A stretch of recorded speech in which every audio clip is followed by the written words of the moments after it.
जेठालाल और बबीता जी की गोवा ट्रिप। क्या आपको याद है वो दिन जब गोकुलधाम सोसाइटी में पहली बार बबीता जी ने जेठालाल को हेलो जेठाजी कहा था? जेठालाल की तो जैसे दुनिया ही बदल गई। पहले वो सिर्फ एक पड़ोसन थीं, क्रांतिकारी जेठालाल की पत्नी की सहेली, लेकिन धीरे धीरे वो हंसी। वो लाल साड़ी, वो अंग्रेजी में बात करना, सब कुछ जेठालाल के दिल में घर कर गया। रोज सुबह चंपक चाचा को चाय पिलाते वक्त भी जेठालाल की नज़रें बबीता जी के बालकनी की तरफ उठ जाती। एक दिन तो हद ही हो गई, बबीता जी ने जेठालाल को फ़ोन किया, जेठाजी, आपके यहाँ का वाईफाई नहीं चल रहा, ज़रा देख लेंगे। जेठालाल तो जैसे लॉटरी लग गई हो, दौड़े दौड़े गए। वाईफाई ठीक करते वक्त बबीता जी पास खड़ी थीं। इत्र की खुशबू आ रही थी। जेठालाल का हाथ कांपने लगा। बबीता जी ने मुस्कुराकर कहा, आप बहुत अच्छे हैं जेठाजी, बहुत हेल्पफुल। बस उस दिन के बाद जेठालाल का दिल पूरी तरह बबीता जी के नाम कर दिया। रात को दुकान बंद करके जब घर लौटते तो सोचते, एक बार बबीता जी से दिल की बात कह दूं। बस एक बार, लेकिन अगले ही पल डर लगता।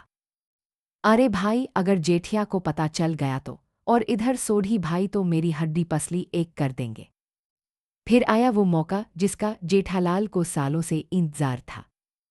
एक शाम सोसाइटी के कंपाउंड में सब लोग बैठे थे। बातों बातों में बबीता जी ने कहा, यार बहुत दिन हो गए, कहीं घूमे नहीं, गोवा चले किसी दिन।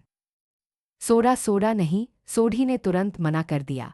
अरे बबीता, अभी तो नया बिजनेस शुरू किया है, टाइम ही नहीं है। जेठालाल चुपके से सुन रहे थे, दिल में लड्डू फूट रहे थे। तभी जेठालाल ने भगवान जी धन्यवाद किया और मन ही मन सोचा, भगवान जी ने ये मौका दिया है मुझे बबीता जी के साथ समय बिताने का। और रात को जेठालाल ने दुकान पर बैठे बैठे प्लान बनाया। अगले दिन सुबह सुबह बबीता जी को फ़ोन किया, बबीता जी, वो अगर आप गोवा जाना चाहती हैं तो मैं भी चल रहा हूँ, मेरा भी मन था थोड़ा घूमने का, दुकान का काम तो नट्टू काका और बाघा संभाल लेंगे। बबीता जी थोड़ा हैरान हुईं, फिर मुस्कुराईं, अरे वाह जेठाजी, सच में, चलिए फिर दोस्तों के साथ घूमेंगे। मैं इधर जेठा को बोल दूंगी कि मेरी पुरानी कॉलेज फ्रेंड्स के साथ जा रही हूँ गर्ल्स ट्रिप पर, आप पापाजी को क्या बोलेंगे?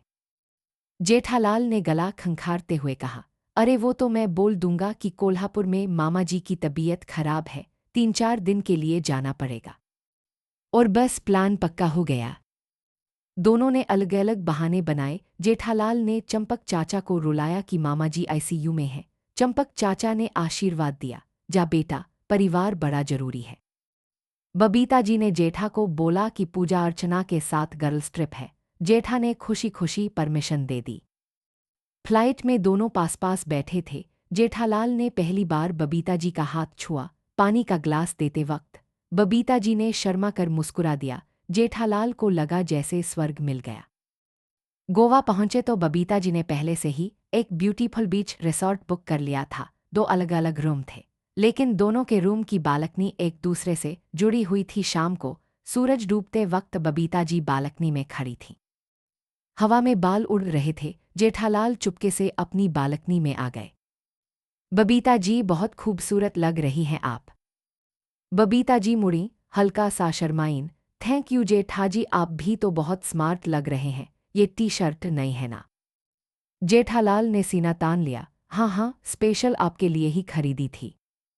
रात को डिनर कैंडल लाइट था, बीच पर टेबल लगी थी। बबीता जी ने रेड वाइन ऑर्डर की। जेठालाल ने पहले तो मना किया, अरे नहीं नहीं, मैं तो गुजराती हूँ, शराब नहीं पीता। लेकिन बबीता जी ने प्यार से ग्लास आगे बढ़ाया, एक सिप तो बनता है जेठाजी, छुट्टी जो है।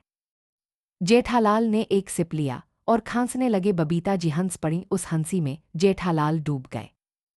रात को वॉक पर गए, लहरें पैरों से टकरा रही थीं। बबीता जी ने अचानक जेठालाल का हाथ पकड़ लिया, जेठाजी, डर लग रहा है, अंधेरा जो है।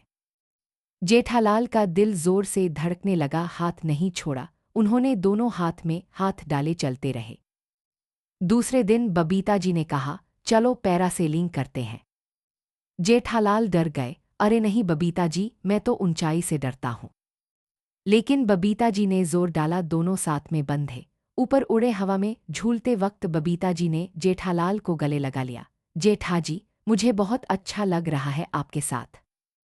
जेठालाल की आंखें बंद थीं डर से, लेकिन गले लगते ही खुल गईं। उन्होंने भी कसकर पकड़ लिया। शाम को क्लब गए। बबीता जी डांस फ्लोर पर थीं, कमर मटका रही थीं। जेठालाल कोने में खड़े शर्मा रहे थे। बबीता जी ने हाथ पकड़कर खींच लिया। आइए ना जेठाजी, डांस कीजिए। जेठालाल ने गरबा स्टाइल में डांस शुरू कर दिया। सब लोग तालियां बजाने लगे। बबीता जी हंस हंस कर लोटपोट हो गईं। तीसरे दिन सुबह सुबह बबीता जी जेठालाल के रूम में आईं। जेठाजी, जल्दी चलो, सनराइज देखना है। दोनों बाइक ली और कैलंगूट बीच पर पहुंचे। सूरज निकल रहा था। बबीता जी ने जेठालाल के कंधे पर सिर रख दिया। जेठालाल ने धीरे से उनके बालों पर हाथ फेरा। बबीता जी, मैं आपसे बहुत प्यार करता हूँ, सालों से करता हूँ। बबीता जी चुप रहीं, फिर धीरे से बोली, मुझे पता था जेठाजी, मुझे भी आप बहुत अच्छे लगते हैं, बहुत समय से लगते हैं, बस कहने की हिम्मत नहीं थी। और फिर वो किस समंदर की लहरें गवाह बनी। जेठालाल ने बबीता जी को इतने प्यार से किस किया जैसे सालों का इंतजार एक पल में खत्म हो गया। उस रात दोनों एक ही रूम में थे, बालकनी में लेटे तारे देख रहे थे। बबीता जी जेठालाल की छाती पर सिर रखे थीं। जेठालाल उनके बालों में उंगलियां फिरा रहे थे। सुबह 5 बजे सनराइज देखने गए। बबीता जी ने जेठालाल की जैकेट ओढ़ रखी थी। ठंडी हवा। बबीता जी ने जेठालाल की छाती पर सिर रखा और रोने लगी। जेठा, वापस जाना पड़ेगा ना, फिर वही छुपाना, वही बहाने। जेठालाल ने उन्हें कसकर गले लगाया। बबीता, अब हर महीने कहीं न कहीं जाएंगे हम, गोवा हो या कहीं और, बस तुम और मैं, और अगले साल फिर यही रिसॉर्ट, यही रूम। नाश्ते में बबीता जी ने जेठालाल को मुंह से पैनकेक खिलाया। चेकआउट करते वक्त रिसेप्शनिस्ट ने मुस्कुराकर कहा, नेक्स्ट ईयर सेम डेट्स। दोनों शर्माकर हंस दिए। एयरपोर्ट पर बबीता जी ने जेठालाल को गले लगाया और कान में कहा, जेठा, आज रात 12 बजे मेरी बालकनी पर आना, मैं इंतजार करूंगी। फ्लाइट में दोनों का हाथ पूरे समय एक दूसरे में था। जेठालाल ने बबीता जी के कान में फुसफुसाया, बबीता, तुमने मेरी जिंदगी बदल दी।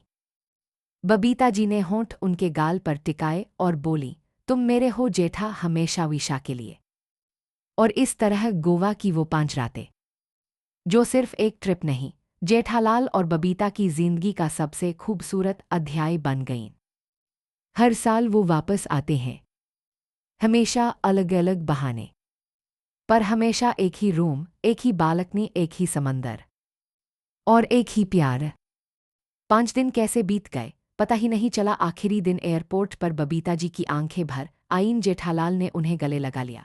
रोए मत बबीता जी, अब तो हर रोज मिलेंगे हम, बालकनी में, लिफ्ट में, कंपाउंड में, और अगले साल फिर यहीं। फ्लाइट में दोनों फिर पास पास थे। जेठालाल ने बबीता जी का हाथ थामा और बोले, बबीता जी, अब तो आप मेरी बबीता जी होना। बबीता जी ने शर्माते हुए सिर हिलाया, हाँ जेठाजी, हमेशा के लिए। मुंबई पहुंचे तो अलग अलग टैक्सी ली। सोसाइटी में पहुंचकर एक दूसरे को दूर से देखकर मुस्कुराए। चंपक चाचा ने जेठालाल से मामा जी की तबीयत पूछी। जेठालाल ने झूठ बोला कि ठीक हो गए। जेठा ने बबीता से गर्ल्स ट्रिप की फोटो मांगी। बबीता जी ने बोला फोन खराब हो गया था। लेकिन अब हर रात जब सोसाइटी सो जाती थी, जेठालाल और बबीता जी की बालकनी में लाइट जलती थी। चाय का बहाना, वाईफाई का बहाना, कभी कुत्ते की तबीयत का बहाना, और दोनों मिलते थे। और गोवा का वादा हर साल निभाया जाता था। हर साल एक हफ्ते का बहाना और बाकी साल भर की यादें। प्यार छुपाने में भी एक अलग मजा था, और जब मिलते थे तो जैसे सारी दुनिया भूल जाते थे। जेठालाल का सपना पूरा हो गया था। बबीता जी अब सिर्फ पड़ोसन नहीं, उनकी जिंदगी थी। और गोकुलधाम सोसाइटी आज भी नहीं जानती कि उनके जेठालाल और बबीता जी के बीच क्या चल रहा है। बस कभी कभी चंपक चाचा कहते हैं, ये जेठिया आजकल बहुत खुश रहता है, पता नहीं क्या बात है।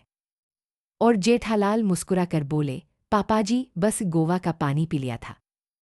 बस यही थी जेठालाल और बबीता जी की गोवा वाली लव स्टोरी, जो शुरू हुई एक बहाने से और बन गई जिंदगी भर का साथ।